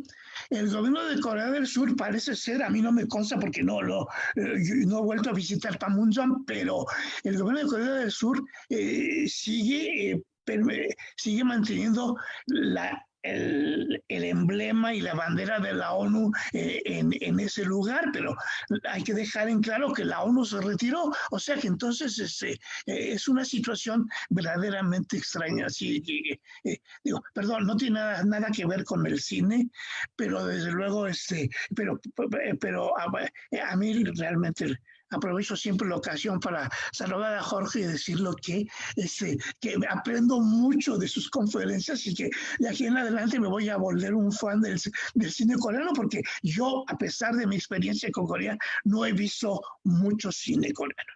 Gracias. Muy bien, muchas gracias a los dos, a usted, doctor, y a Jorge. Sin duda, increíbles presentaciones y comentarios. Creo que se complementa muy bien esta parte académica y el expertise de Jorge en cuanto al cine. Pero, pues bueno, creo que ya tenemos que ir cerrando la sesión. Tenemos todavía algunas preguntas pendientes, pero si nos los permiten los ponentes, pues se las haríamos llegar por correo para que a lo mejor nos las respondan y nosotros podamos enviárselas a nuestros asistentes del público, ¿no? Para que no se queden sin esta respuesta, porque sin duda hay preguntas muy interesantes. Con mucho gusto, Yasmín. Las podemos responder, bueno, yo en mi caso, si gustan, ahí mismo en la página de Facebook del Círculo Mexicano de Estudios Coreanos, pues si ahí las dejan, ahí puedo darle cabida a las dudas y ahí pues responderé pues todas las preguntas que vengan, ¿no? Muchísimas gracias por la invitación a todos. Es un lujo, la verdad, poder participar aquí, aportar un pequeño granito de arena. Espero les haya resultado informativo y pues ya, sin más que decir, muchas gracias. Muchas gracias al profesor Alfredo y a Jorge Grajales. Fue un evento muy agradable. Aprendimos bastante. Hay una lista grande de películas que hay que ver. Aprovechen que ahorita algunos están en casa y que tienen tiempo y que muchas de estas películas están en YouTube, en el acervo videográfico de Corea del Sur. Pero bueno, creo que fue un buen evento que nos deja muchas más preguntas que respuestas. Ojalá podamos seguir con estos esfuerzos de cine y Guerra de Corea y que podamos realizar ahora sí el ciclo de cine. A lo mejor, y les repito, en unos 3 años que se conmemore la firma del Tratado de Armisticio, podríamos ya en otra situación ver con calma cada una de estas películas, comentarlas, discutirlas y sin duda tener mucho más y mejores conclusiones. Antes de irnos, les pediría a esta tradición muy millennial, que como bien dijo la sesión pasada que tuvimos Sergio de CEMEC, que si no sale en redes sociales no pasó, que todos activen sus cámaras para poder sacar una foto grupal y poder subirla a nuestras redes en posteriores horas o mañana. Obviamente quien guste, no todos están obligados, pero sí sería bueno. Tenemos 2 páginas de participantes, entonces yo les digo cuando empiecen a poner su cara de fotografía, su pose, y cuando pueden volver. Ok. A ver. Voy. La primer toma.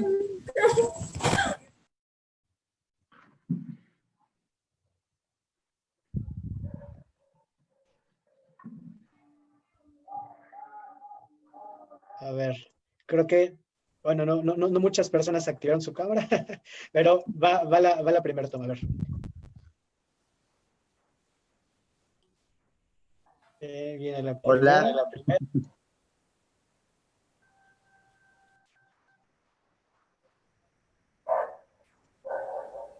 Permítanme, y va la segunda. Permítanme.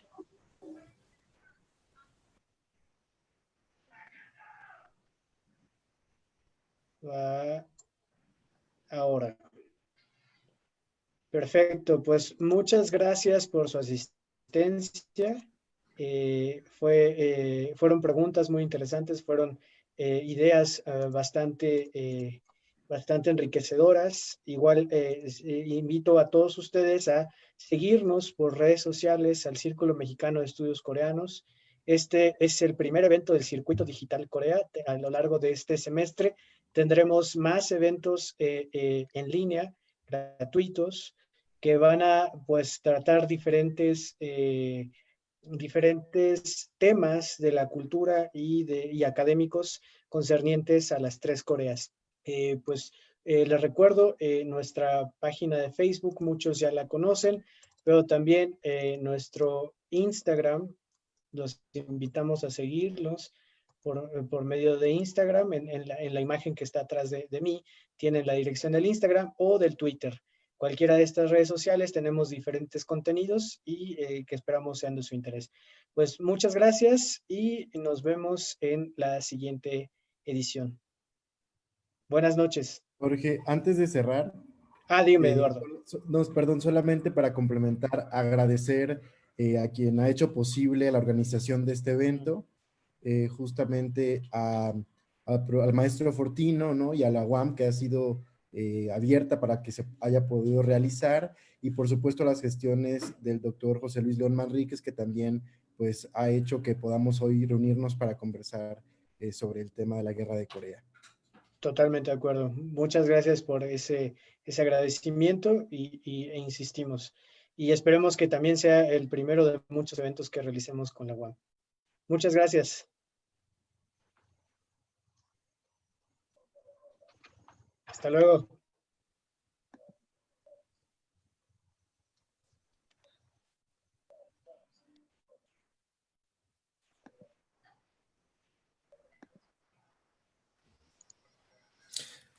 Hola Juan, qué bueno verte por acá Sí, acompañándonos. saludos, doctor. Faltó la mención a usted. Por la